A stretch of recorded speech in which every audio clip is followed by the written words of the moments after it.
జ్ఞానేంద్రియాలు, ఈ కర్మేంద్రియాలు, ఒక మనస్సు, ఇవన్నీ కలిపితేనే 5 జ్ఞానేంద్రియాలు, 5 కర్మేంద్రియాలు, ఒక మనస్సు, 11.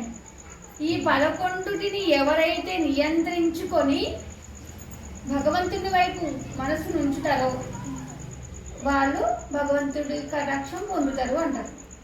ఉపవాసం ఉండమన్నారు. ఈరోజు మొత్తము నీళ్ళు కూడా మింగకుండా, అన్నం కూడా తినకుండా కట్టుకు ఉపవాసం ఉంటారు.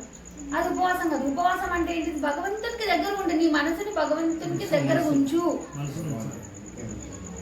గురువుకి మరియు భగవంతునికి మనసు దగ్గర ఉంచితే అదే ఉపవాసం.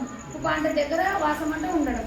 అంటే భగవంతునికి దగ్గర ఉండు, గురువుకి దగ్గర ఉండు. గురుడు నరుడుగా సాక్షాత్ ఈశ్వరుడే అన్నారు కాబట్టి గురువుకి దగ్గరగా ఉన్న జ్ఞానం వస్తుంటది. ఆ జ్ఞానంతో ఇంకా మనం పరమాత్మకి, భగవంతునికి దగ్గర అవుతాం. పరమాత్మ అన్నా, దేవుడన్నా, దైవం అన్నా, భగవంతుడైనా అన్నా ఒకటే. రకరకాలుగా పిలుచుకుంటాం అంతే. అయితే ఈ ఇంద్రియాలను నిగ్రహం చేసుకొని ఉపవాసం చేయాలంటే భగవంతునికి ఈ ఏమంటారు 5 జ్ఞానేంద్రియాలు, 5 కర్మేంద్రియాలని, మనస్సుని వీటి అందు ఉంచకుండా ఆ మనస్సుని నిగ్రహం చేసుకొని మనం భగవంతుని వైపు మనస్సును ఉంచాలి అని అర్థం. ఇప్పుడు ఏం చేయాలి? భగవంతుని వైపు మనస్సును ఉంచాలన్నప్పుడు మనం ఎట్లెట్లుండాలి? చెడు వినొద్దు, చెడు చూడొద్దు, చెడు గ్రహించొద్దు, చెడు రుచిని ఎరగొద్దు, చెడు స్పర్శను ఎరగొద్దు. అన్ని యుక్తంగా ఉండాలి, యుక్తంగా తినాలి, శాకాహారమే తినాలి. శరీరాన్ని కాపాడుకోవాలి కదా సాధన చేయాలంటే. అనారోగ్యం వస్తే సాధన చేయలేదు. సాధన చేయాలంటే శరీరం పటుత్వంగా, గట్టిగా, స్థిరంగా, శుద్ధంగా ఉండాలి. ఇది శరీరం గట్టిగా ఉంటేనే జ్ఞానేంద్రియాలు మంచి పని చేస్తాయి. జ్ఞానేంద్రియాలు లోపల తొంగి చూసే మనసు కూడా మంచి పని చేస్తాయి. అందుకని యుక్తమైన ఆహారం తిని సాధన చెయ్యు అన్నాను.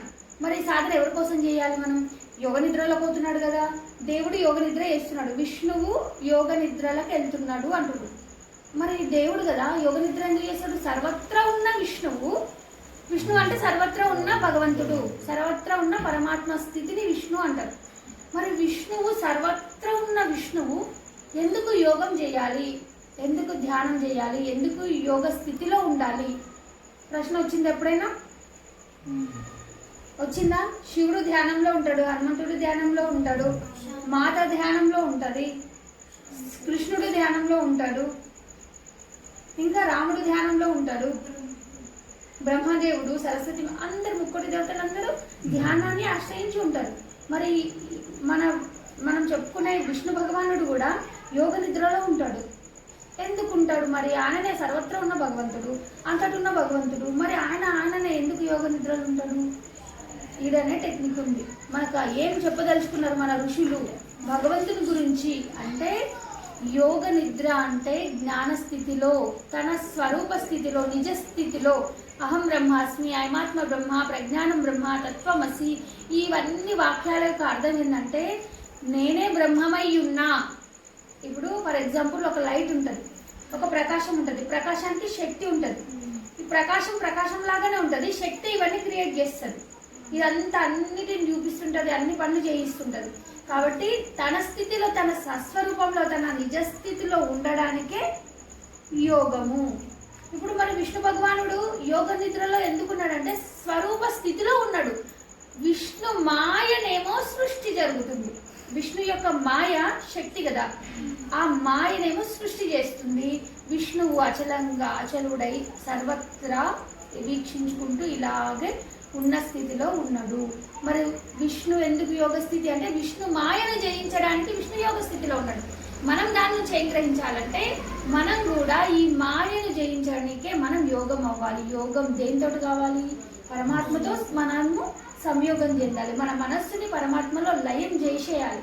అప్పుడే మనం యోగమాయను జయించి మనం విష్ణు లోపల లయం అయిపోతాం. ఎలాంటి కుంఠితం లేనటువంటి వైకుంఠం అంటే ఎలాంటిది ఉండదు కాదు, ఎక్కడ సమస్యలు ఉండే ఏముండదు, కేవలం బ్రహ్మానందం మాత్రం ఉంటుంది. ఆ బ్రహ్మానంద స్థితి మనం అనుభవించి ఈ బయలునే, ఈ కాలినే, ఈ ప్రకాశాన్ని, ఈ బయలునే ఎప్పుడైతే చూస్తామో ఇదే విష్ణు. విష్ణు ఎక్కడో లేడు, ఇదే విష్ణు. మనకు కనిపిస్తున్న ఈ బయలుందా, ఇదే విష్ణు. విష్ణు ఎట్లుంది? విష్ణు స్థితి ఉన్నది, కేవలం ఉన్నది, స్ఫురణ.